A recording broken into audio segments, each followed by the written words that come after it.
Nëse do të përshkruaje botën e errët të Vlorës me një figurë qendrore, emri i tij do të dilte pothuajse gjithmonë në krye. Edison Harizaj nuk ishte thjesht një person në precedent penal. Ai përfaqësonte tranzicionin brutal nga kaosi i viteve 90 në një krim më të organizuar me lidhje ndërkombëtare, ndikim ekonomik dhe kontroll territorial.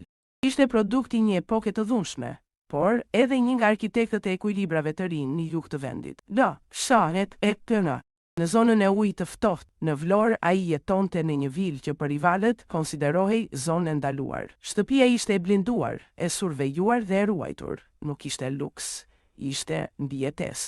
Në një qytet ku aleancat ndryshonin shpejt dhe konfliktet shpërthenin papritur, siguria personale ishte kapital. Novka faqe djeguri lindi pas një shpërthimi me lëndë plasëse që i la shenja të dukshme në fytyrë. Për shumë kënd, një atentat i tillë do të ishte fundi i karrierës kriminale. Për të, u kthye në mit, u perceptua si njeriu që i shpëtoi vdekjes dhe u rikthye më i fortë.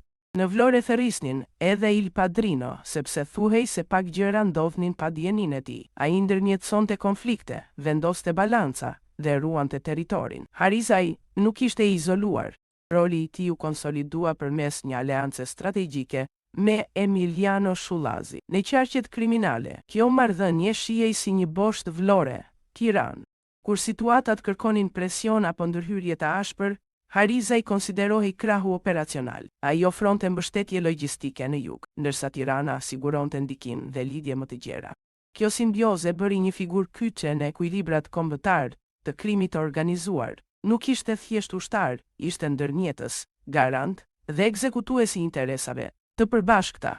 Në vitin 1999, Harizaj kreu një vrasje në Vlorë, për të cilën u dënua me 10 vite burg. Doli në vitin 2010, por dalja nga burgu nuk shënoi tërheqje.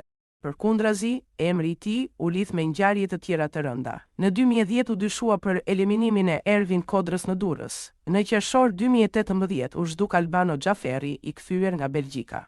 Sipas burimeve të kohës, dyshohej se ishte marrë në pyetje nga njerëz të Harizajt, në ndyshimin se po përgatitej një atentat kundër tij. Një muaj më vonë, Ervi Stroqe u zhduk në rrethana të ngjashme. Trupat nuk u gjetën kurrë. Emri i tij u lakua edhe në hetime që përmendnin atentatin ndaj gjyqtarit Skerdi Lajt, Konomi, në vitin 2011.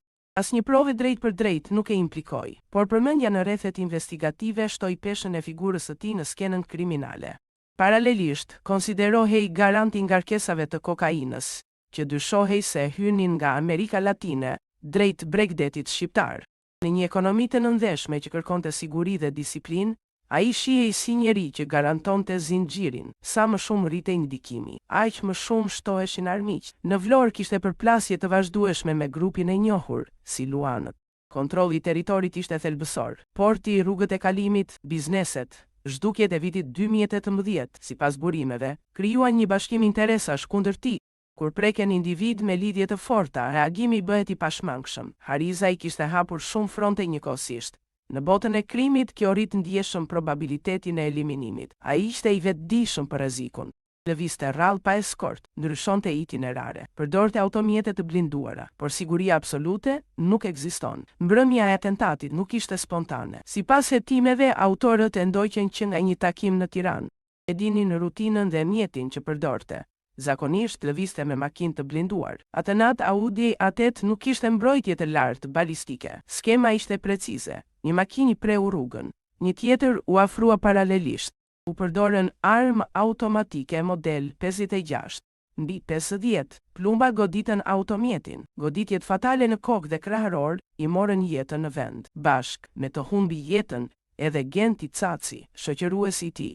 Një viktim kolaterale, një përplasje që kishte nisur shumë më herët. Operacioni tregonte planifikim ushtarak, ndjekje, koordinim, informacion i brendshëm. Fakti që atë natë ishte pa blindim ngriti dyshime për dekonspirim. Në këto struktura, rrallë ndodh rastësisht. Eliminimi i tij krijoi një vakum të menjëhershëm në Vlorë. Në botën e krimit, boshllëqet nuk mbeten të tilla. Ato mbushen shpejt, zakonisht përmes përplasjeve.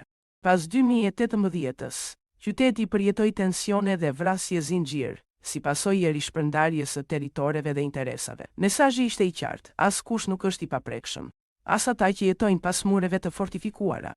as ata që i kanë mbijetuar atentateve të mëparshme. Struktura që dukej solide mund të rrëzohet në një moment të vetëm. Historia e Edison Harizajt është historia e një periudhe ku dhuna, ekonomia e paligjshme dhe ndikimi territorial u ndërthurën në mënyrë sistematike. Ai ishte për disa arbitër, për të tjerë, kërcënim i përhershëm, por për të gjithë ishte një faktor real në ekuilibrat e jugut, nga faqe djeguri që i shpëtoi shpërthimit, te Il Padrino që kontrollonte territore, e deri te viktima e një operacioni të mirë organizuar. Rruga e tij përshkruan ciklin klasik të pushtetit kriminal: ngritje, dominim, rrethim dhe eliminim. Në fund, mbeti një emër që ndryshoi hartën e frikës në Vlorë.